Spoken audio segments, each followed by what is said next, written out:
Selamat datang di video pembelajaran penyusunan metadata statistik. Sebelum kita mulai, mari kita berkenalan dengan metadata. Apa itu metadata? Metadata adalah informasi terstruktur yang mendeskripsikan suatu informasi dan menjadikannya mudah ditemukan, digunakan, atau dikelola. Metadata sering disebut sebagai data tentang data atau informasi tentang informasi. Nah, metadata kegiatan statistik sektoral memuat informasi yang menggambarkan atau mendokumentasikan tentang penyelenggaraan kegiatan statistik sektoral. Apa saja jenis metadata statistik? Metadata statistik menurut Peraturan BPS Nomor 5 Tahun 2020 terdiri dari 3 jenis. Pertama, metadata statistik kegiatan dengan form bernama MSKEG yang merupakan sekumpulan atribut informasi yang memberikan gambaran atau dokumentasi dari penyelenggaraan kegiatan statistik. Kedua, metadata statistik variabel dengan form bernama MSVAR yang merupakan suatu metadata yang memberikan penjelasan mengenai variabel yang dikumpulkan suatu kegiatan statistik. Secara sederhana, metadata variabel adalah informasi dari variabel.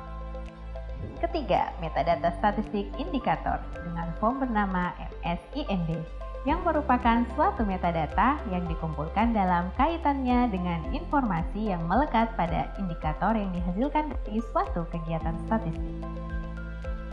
Mari kita berkenalan dengan metadata kegiatan statistik. Apa saja informasi yang dibutuhkan untuk metadata kegiatan statistik? Ada 9 informasi yang perlu disampaikan, yaitu identitas kegiatan statistik, blok 1 tentang penyelenggara, blok 2 tentang penanggung jawab, blok 3 tentang perencanaan dan persiapan, blok 4 tentang desain kegiatan, blok 5 tentang desain sampel, blok 6 tentang penjaminan kualitas, blok 7 tentang pengolahan dan analisis, blok 8 tentang diseminasi hasil. Pada identitas kegiatan statistik, tuliskan judul kegiatan dan tahun kegiatan. Untuk kode kegiatan tidak perlu diisi. Untuk cara pengumpulan data, pilih salah satu cara, yaitu pencacahan lengkap, survei, kompilasi produk administrasi, atau cara lain sesuai perkembangan teknologi informasi. Untuk sektor kegiatan, lingkari salah satu dari 22 sektor yang berhubungan dengan kegiatan yang dilakukan. Jika berupa survei statistik sektoral, apakah mendapatkan rekomendasi kegiatan dari BPS? Jika mendapatkan rekomendasi, silahkan isikan nomor identitas rekomendasinya. Mari kita lanjut ke blok 1 tentang penyelenggara kegiatan. Tuliskan nama penyelenggara kegiatan statistik, yaitu nama kementerian, lembaga, atau organisasi perangkat daerah. Tuliskan alamat lengkap instansi penyelenggara kegiatan statistik, meliputi alamat, nomor telepon, nomor fax email, dan email. Blok 2 tentang penanggung jawab kegiatan. Tuliskan unit kerja penanggung jawab kegiatan statistik setingkat eselon 1 dan eselon 2. Lalu tuliskan penanggung jawab teknis yang berasal dari instansi penyelenggara setingkat eselon 3. Informasi yang dituliskan adalah jabatan, alamat, telepon, email, dan fax email. Blok 3 tentang perencanaan dan persiapan. Informasikan latar belakang kegiatan dan tujuan kegiatan. Di bagian rencana jadwal kegiatan, tuliskan kegiatan berdasarkan tahap GSBPM sesuai tahapan penyelenggaraan Satu Data Indonesia. Ada 4 tahap, yaitu pertama, perencanaan yang terdiri dari perencanaan kegiatan dan desain.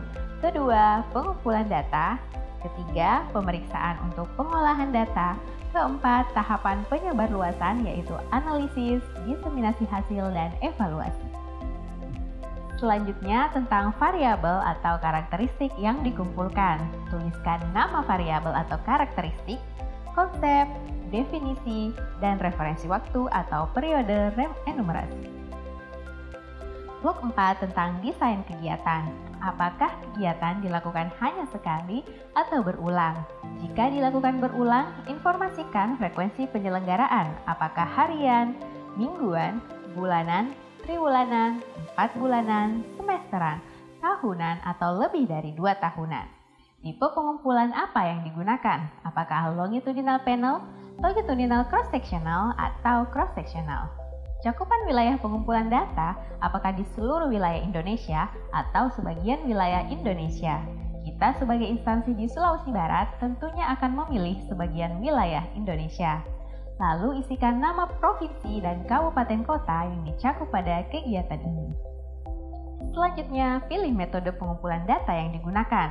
Pilihan ini dapat lebih dari satu metode, apakah menggunakan wawancara, mengisi kuesioner sendiri, pengamatan, pengumpulan data sekunder, dan lainnya.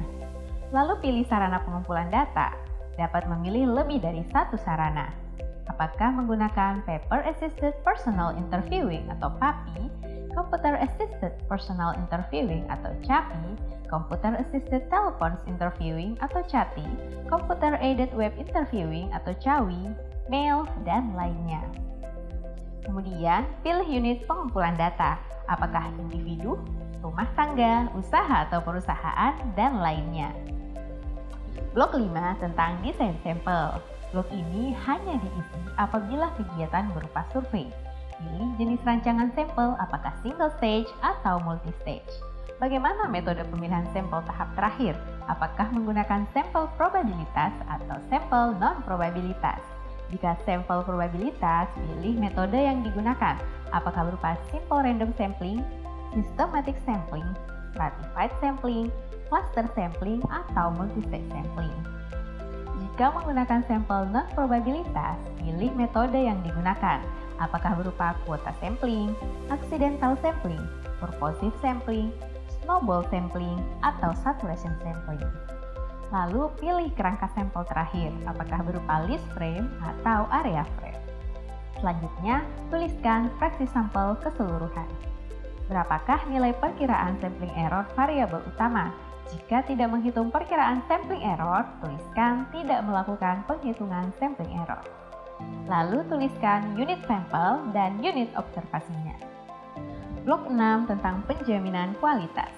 Apakah melakukan uji coba atau pilot survei? Kemudian informasikan metode pemeriksaan kualitas pengumpulan data. Apakah berupa kunjungan kembali, supervisi, task force, atau lainnya. Apakah melakukan penyesuaian non-respon? Jika pengumpulan data menggunakan PAPI, CAPI, atau CATI, informasikan siapa petugas pengumpulan datanya, apakah staf dari instansi penyelenggara, mitra tenaga kontrak, atau keduanya.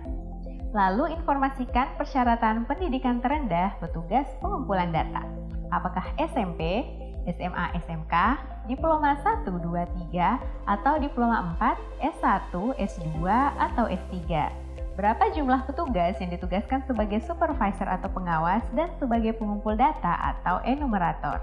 Informasikan pula apakah melakukan pelatihan petugas. Blok 7 tentang pengolahan dan analisis.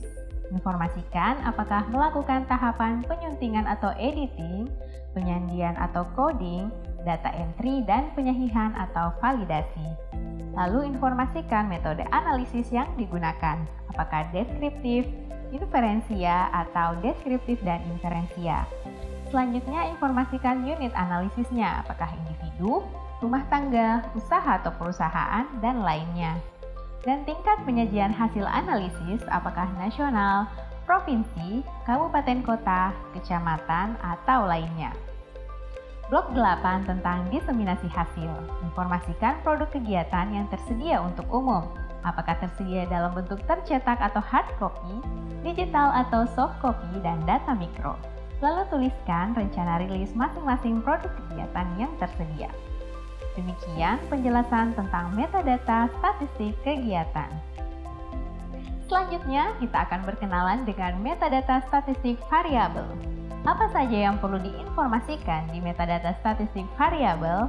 Ada 13 informasi yang akan kita sampaikan, yaitu identitas kegiatan statistik, penyelenggara, nama variabel, alias, konsep, definisi, referensi pemilihan, referensi waktu, tipe data, klasifikasi isian, aturan validasi, kalimat pertanyaan, dan aksesibilitas publik.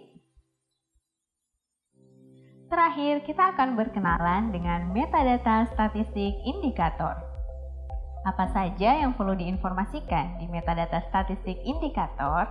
Ada 16 informasi yang akan kita sampaikan, yaitu identitas kegiatan statistik, identitas penyelenggara, nama indikator, konsep, definisi, interpretasi, metode atau rumus penghitungan, ukuran, satuan, klasifikasi, publikasi ketersediaan indikator pembangun, nama indikator pembangun, kode kegiatan penghasil variabel pembangun, nama variabel pembangun, level estimasi, dan aksesibilitas umum. Demikianlah penjelasan singkat tentang metadata statistik kegiatan, metadata statistik variabel, dan metadata statistik indikator.